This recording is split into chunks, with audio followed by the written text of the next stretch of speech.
Police station में जो नाबालिग बच्ची के साथ में अपहरण और रेप की घटना हुई थी, उसमें घटना की जानकारी मिलते ही पुलिस के द्वारा मौके पर पहुंचा गया, प्रकरण पंजीबद्ध किया गया। क्योंकि बच्ची मात्र 5 साल की थी, घटना की गंभीरता को देखते हुए मैंने स्वयं मौके का निरीक्षण किया, परिजनों से मुलाकात की, पूरी घटना की जानकारी दी। तत्पश्चात हमने जिले के विशेष टीमों का गठन किया, इसमें दोनों एडिशनल एसपीज, 2 सीओ साहिबान, अतिरिक्त 3-4 थानों की जो हमारी पुलिस है, डीएसपी साइबर की टीम, पूरे जिले की जो टीम है, दिन रात 24 आवर्स इन्होंने मेहनत की। और उसके पश्चात जो आपराधिक व्यक्ति है उसकी पहचान थी। उस व्यक्ति को कल रात को हमने गांधीनगर रेलवे स्टेशन से बापरता गिरफ्तार किया। इसका एक साथी रिंकू मीणा, इसने अपराध में सहयोग तो नहीं किया, परंतु अपराध होने के पश्चात मुजरिम को शरण देने में और भगाने का प्रयास किया, उसको भी स्वतंत्रता धाराओं में हमने अरेस्ट किया है। इस केस को हम केस ऑफिसर स्कीम में हम लेंगे और फास्ट ट्रैक कोर्ट के लिए न्यायालय से निवेदन करके इस दुर्दांत अपराधी को अधिक से अधिक सजा दिलाएंगे।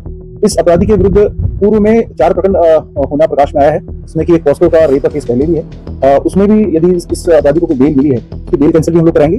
इसके अतिरिक्त इस प्रकरण में पीड़ित की तरफ से, पीड़ित परिवार की तरफ से काफी सहयोग पुलिस का रहा। उन्होंने पुलिस के एफर्ट को समझा और पूरा सहयोग पुलिस इन्वेस्टिगेशन में किया। इस केस के अंदर ये भी प्रकाश में आया है जो अपराधी राहुल मीणा है, वो ओला कैब का ड्राइवर था। एक आपराधिक किस्म का व्यक्ति जिसके खिलाफ रेप के भी केस पहले से पेंडिंग है, उसका ओला कैब के अंदर ड्राइवर होना और इस तरह का काम करना, जिसमें कि हम यात्रियों को, महिलाएं भी बड़ी संख्या में होती है, बड़ी चिंता का विषय है। इस संदर्भ में हम अनुसंधान करेंगे और सक्षम स्तर से अनुमति लेकर के ओला कंपनी के अधिकारियों को भी हम इस बारे में एक कड़ा पत्र लिखेंगे, जिससे कि भविष्य में कोई भी आपराधिक किस्म का व्यक्ति इस तरह के काम में न रहे।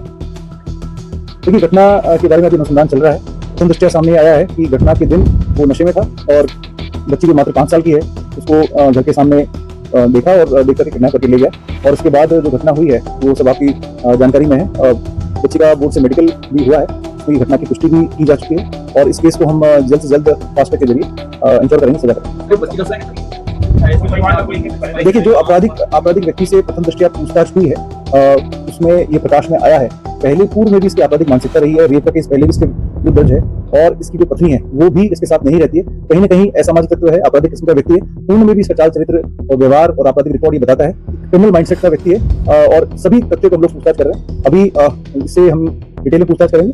मुजरिम को अरेस्ट करने के दौरान इसके पैरों में चोट भी लगी है, तो मौका तस्दीक कार्रवाई भी हम आगे करेंगे।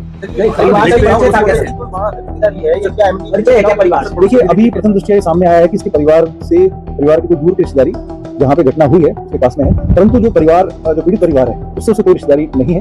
ये जरूर है कि उसके परिवार में किसी महिला की यहाँ पे कोई रिश्तेदारी है और यहाँ पे वो पहले आया है, उसको आसपास के इलाके की जानकारी थी, इस हिसाब से वो घटना उसने की है, बेखौफ तरीके से की है, उसकी आपराधिक रिकॉर्ड की, आपराधिक मानसिकता की। उसके अतिरिक्त जो नशे का उसने कर रखा था वो प्रथम दृष्टया सामने आया।